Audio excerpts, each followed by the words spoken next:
Assalamualaikum viewers, welcome to my channel and welcome to another video of chapter number 15 second year biology। आज हम discuss करने वाले हैं short question number 5 को। So let's stay with us. So we have question number 5, the use of counter current mechanism in kidney। Kidney में जो counter current mechanism होता है उसका यूज किया है। यहाँ पर वर्किंग नहीं पूछी गई, जस्ट यूज या फंक्शन पूछा गया है काउंटर करंट मैकेनिज्म का। So we have to answer to that particular question. We have answer for this question, the use of counter current mechanism in kidney. The counter current mechanism is a special physiological process that occurs in the kidneys and plays a crucial role in the production of concentrated urine. जो concentrated urine pass out होता है body से, उस concentrated urine जो बनने का अमल है वो counter current mechanism जो है वो बहुत अच्छे से परफॉर्म करता है। The counter current mechanism allows the kidneys to conserve water and produce concentrated urine even when the body is dehydrated. Counter current mechanism जो है वो किडनी को अलाउ करता है पानी को कंजर्व करने का और कंसंट्रेटेड यूरिन को पास आउट करने का या प्रोड्यूस करने का बॉडी से, जब बॉडी में बहुत ज़्यादा डिहाइड्रेशन हो रही हो तब भी। डिहाइड्रेशन मीन्स बॉडी में पानी की कमी हो रही है और जो किडनी है वो इस तरह से ब्लड को फिल्टर करती है कि ज़्यादा से ज़्यादा अमाउंट जो है वो रिजर्व हो जाए, कंजर्व हो जाए और यूरिन जो है वो कंसंट्रेटेड पास आउट हो। This is essential for maintaining a healthy balance of fluids and electrolytes in the body. और ये बहुत ज़्यादा इसेंशियल है हमारी बॉडी में फ्लूइड्स का बैलेंस रखने के लिए और इलेक्ट्रोलाइट्स का बैलेंस करने के लिए। The counter current mechanism is an important part of the kidneys ability to regulate water balance. जो काउंटर करंट मैकेनिज्म है वो बहुत ज़्यादा इम्पॉर्टेंट पार्ट है किडनी की फंक्शन का, जो कि रेगुलेट करता है वाटर बैलेंस को, ना ही कमी होने देता है और ना ही ज्यादती होने देता है। It is also important for kidneys ability to filter blood and remove waste product. और ये इसलिए भी इम्पॉर्टेंट है। काउंटर करंट मैकेनिज्म बेसिकली होता कहाँ है? लूप ऑफ हेनले में होता है। डायग्राम आप सबने देखी है, बुक में बनी हुई है। लूप ऑफ हेनले में बहुत ज़्यादा वेन्स का एक जाल होता है जो कि लूप ऑफ हेनले को बिल्कुल सराउंड किए होता है और वहीं पर ये सारा मैकेनिज्म काउंटर करंट एक्सचेंज का होता है, जहाँ पर ज़्यादा से ज़्यादा अमाउंट में पानी रीएब्जॉर्ब होता है, सॉल्ट्स और इलेक्ट्रोलाइट्स, और जितना भी वेस्ट मटेरियल है वो पास आउट होता है। Then we have question number 6. What is the role of kidney as an endocrine organ? Kidney हमें पता है एज एन एंडोक्राइन ऑर्गन भी वर्क करती है, एक ब्लड को फिल्टर करने का काम कर रही है बॉडी में। सेकंड, ये एज एन एंडोक्राइन ऑर्गन या एंडोक्राइन ग्लैंड भी काम करती है। एंडोक्राइन ऑर्गन या ग्लैंड क्या होता है? ऐसे ग्लैंड्स या ऑर्गन्स जो कि different types of hormones release करते हैं ब्लड स्ट्रीम में। हार्मोन्स जो हैं वो केमिकल मैसेंजर्स होते हैं जो डिफरेंट बॉडी पार्ट्स को जाकर ट्रिगर करते हैं डिफरेंट फंक्शंस के लिए। सो किडनी किस तरह से वर्क करती है as an endocrine organ?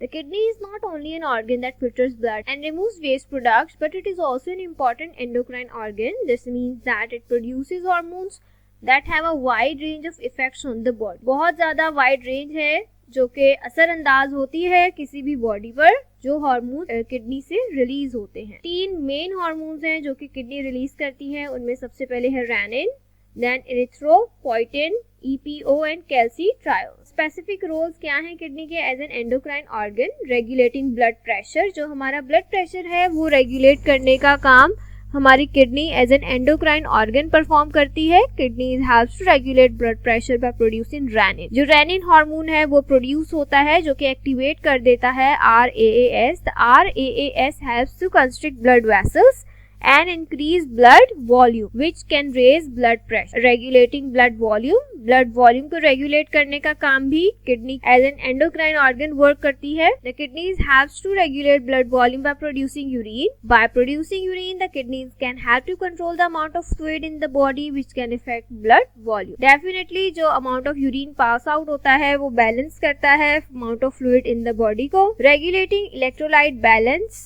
the kidneys helps to regulate electrolyte balance by excreting excess electrolytes in the urine. अगर हमारी बॉडी में ज्यादा इलेक्ट्रोलाइट्स हो गए हैं तो वो हमारी बॉडी से एक्सक्रीट हो जाएंगे through the filtration. The electrolytes are minerals that are important for nerve and muscle function. जो इलेक्ट्रोलाइट्स और मिनरल्स होते हैं वो हमारे लिए बहुत ज़्यादा इंपॉर्टेंट होते हैं मसल्स और नर्व फंक्शन के लिए।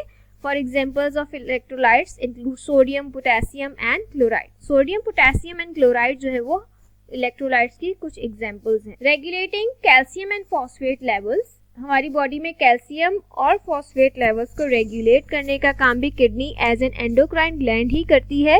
So kidney helps to regulate calcium and phosphate levels in the blood and bones by producing calcitriol. Calcitriol helps to increase the absorption of calcium and phosphate from the intestines and to release calcium from the bones. Body किस तरह से regulate करती है calcium और phosphate को blood में और bones में एक हार्मोन रिलीज करके, जिस हार्मोन का नाम है कैल्सिट्रायोल. कैल्सिट्रायोल हेल्प करता है absorption of calcium and phosphate की इंटेस्टाइन से और रिलीज करता है कैल्शियम बोन से. मीन्स कि अगर ये ट्रिगर हो जाता है ये वाला हार्मोन कैल्सिट्रायोल, तो ये हमारी बॉडी में जो हमने इनटेक किया है एज अ फूड कैल्शियम या फॉस्फेट, वो उसे एब्जॉर्ब करने में हेल्प करता है. ऐसा तो नहीं है हम कुछ भी खाते जाएं और वो एज इट इज एब्जॉर्ब होता जाए, ऐसा नहीं होता. बॉडी में different hormones, different enzymes, different chemicals होते हैं जो कि particularly different minerals, ions, electrolytes, vitamins को एब्जॉर्ब कर रहे होते हैं. तो ये डिफरेंट ऑर्गन्स पे, डिफरेंट जगहों पर मौजूद होते हैं जो कि बाद में डिफरेंटली ट्रिगर होते हैं जब हमारी बॉडी में इंटेक ज्यादा हो जाता है किसी भी चीज. So these are the 2 questions covered in today's video, that is question number 5 and question number 6. Hope you will like the video. Like, share and subscribe. Thank you for watching.